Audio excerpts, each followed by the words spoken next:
Adefe Gideomole. Today I have with me Kim Macharia, who is the Executive Director of Space Price. She began her career in the space industry, managing community relations for startups. She has worked on a range of projects, including space situational awareness and private space flight. Kim has also had the privilege of representing companies at international events during the UN World Space Forum. Throughout her career, she has made a concerted effort to advocate for marginalized communities and create pathways for non-traditional actors to engage in the growing space economy. Kim is also passionate about diversifying and democratizing the space industry. She previously served as the chair of the Space Frontier Foundation, where she launched ambitious initiatives centered around climate change, diversity and inclusion, and STEM. Kim currently lives in New York City and is excited to use her position to make access to the space industry more equitable. Thank you so much for joining me today, Kim. It's an absolute pleasure to have you. Oh, the pleasure is mine. I'm so happy to be here.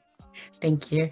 Okay, so could you please introduce yourself and lead us through your career in space and any other interesting thing that you might want to share with us today?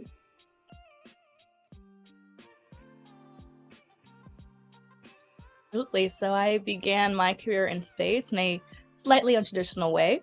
In college, I had a screenwriting fellowship for a couple of years, and every semester I would get funding to do ethnographic research on American values. And my last script as part of this fellowship happened to be inspired by a space camp jacket I got from a thrift store. And I ended up writing a musical comedy about two women from across the world competing for a free trip to space. And it was during my research for that script that I came to deeply understand how difficult it can be for folks who come from marginalized communities, women, people of color, and folks living in non-spacefaring nations, how difficult it can truly be to enter into this nascent industry. So I decided, as a philosophy student back then, to write my senior thesis about democratizing space and figure out if I could really come up with some solid ideas as to how to ensure that this gender gap, the racial gap, everything could be remedied in time. Before things got too settled in the space industry. What I found so beautiful about the space industry at the time was learning how truly young of an industry it is, and also how malleable it is compared to other comparable industries that have the similar amounts of global economic influence. Space is actually an industry where folks can get in on the ground level and make pivotal impacts towards the foundation of this industry. And I thought it was important, vital that more and more people become aware of this and that more pathways for non-traditional actors were created. So I thought I was going to go work in entertainment, and I gave myself a summer after I graduated college to get a job in space, and thankfully things panned out well. And ever since that summer, I've been working on projects centered around making the industry more accessible. Wow, that seems like a lot. Thank you for sharing that with us. My next question to you is if you could share more about your role as the Executive Director at the Space Prize Foundation.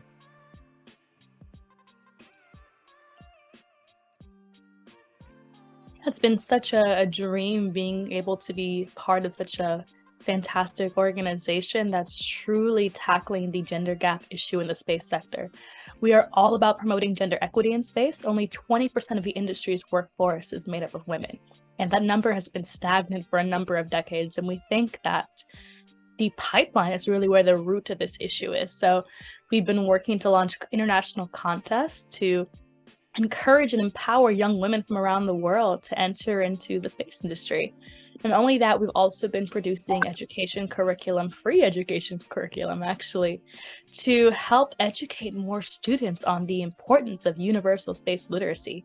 Space already impacts countless aspects of our daily lives, and we'll never be able to fully leverage the benefits of space to enhance life here on Earth if we don't fully recognize all the tools it has to offer us.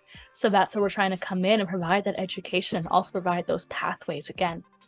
So we have been around for about a year and a half, and it's been an exciting year. We launched contests in New York, Paris, and Portugal last year. And we're hoping to launch a few more big ones later this year, so stay tuned. And we're also working to put out and give a good push to the distribution efforts around our education curriculum. We're partnering with organizations around the world to make that possible. Awesome. Okay. So you've said, and not only said, but you've done so much for diversity and inclusion, either through the Space Prize Foundation or different designated positions that you've been at different times. And I want to tie that conversation of diversity and inclusion into opportunities for internships. One, there's a notion in the industry about internships. Can you speak about the authenticity of the statement that one is supposed to have an internship in order to be able to penetrate really into the space industry, and make us speak about how diversity and inclusion is bringing those topics on internship on a more broader front?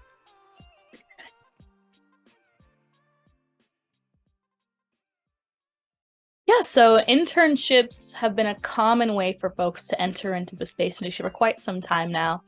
But the industry was beginning to see that despite the fact that there were so many of these entry-level positions open for folks to take on, folks from marginalized communities, women, and folks of color were not pursuing them fully, or at least weren't being able to secure those positions for a myriad of reasons. And so as of recently, a number of fellowships have been launched specifically offer invaluable internship opportunities to students of color, to women. And I think we're going to continue to see more initiatives, intentional actions like this come forth, because I think that's a vital part of how we start to shift the demographics in the industry overall. Because you're right, given the very technical nature of space, most students who want to enter into the industry often have to take on an internship at some point, unless you decide to come into the industry later on in your career when you're transitioning from another sector.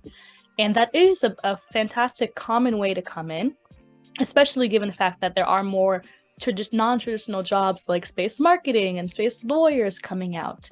You don't have to go through the standard route anymore. There's so many pathways, and you can really carve your own path. And that's what the industry wants to see, is people taking on innovative approaches to how they create their career paths, because space is a discipline that requires true innovative thinking.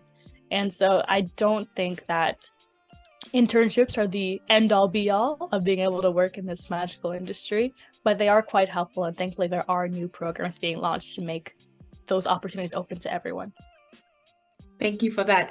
And you mentioned that you were a student of philosophy. So my next question to you is, was there anything about your own educational experience that was particularly challenging with regards to your entrance into the space industry?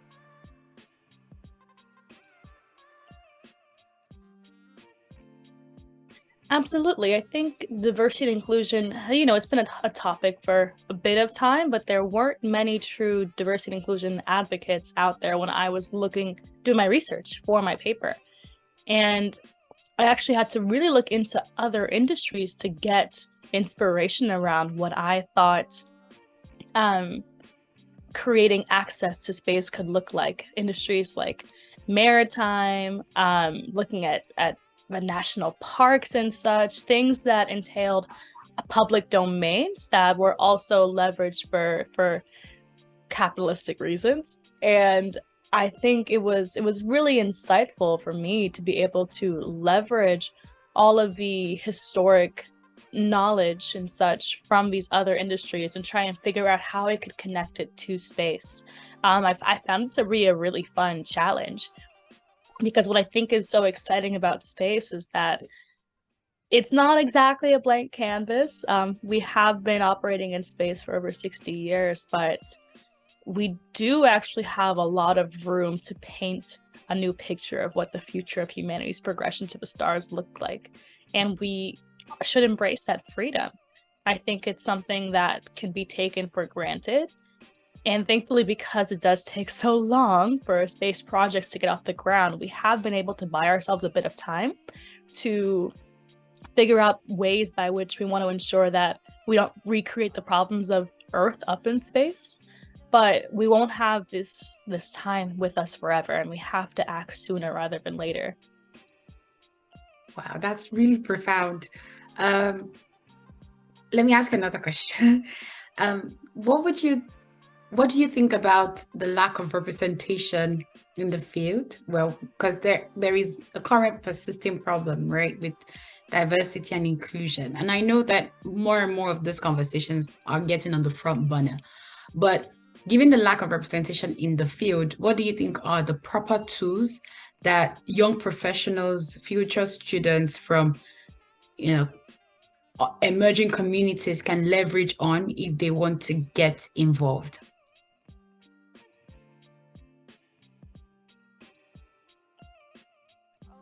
Embracing all of the digital communities that are out there around space.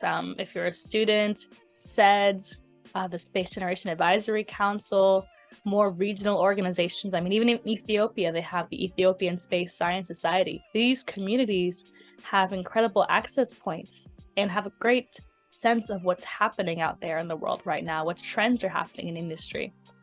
And I think it's also important to have just that community for your own well-being as you go along with developing your career. It's not an easy journey in any field, but especially in a field that is so new. It's not easy to figure out what the right path is, what the right next step to take, what the industry trends are. And that's where your community comes in. They can help you unlock those answers, and you can do the same for your fellow community members. So I'd highly recommend that, as well as applying to all the incredible research grants and opportunities that are coming out. I mean, a lot of investment is being put into space, and that's not always going to be the case. So I think we all have to strike while the iron is hot and make a place for ourselves in this exciting industry. You're absolutely correct. All right. On that note, if people wanted to connect with you, how can they do that? They can reach out to me online. My name is at Galactic Kim on all social platforms, and you can always feel free to email me at kim@spaceprize.org if you want to learn more about how to tackle the gender gap issue in the space industry. Awesome. Thank you so much for making time out to speak with me today, Kim.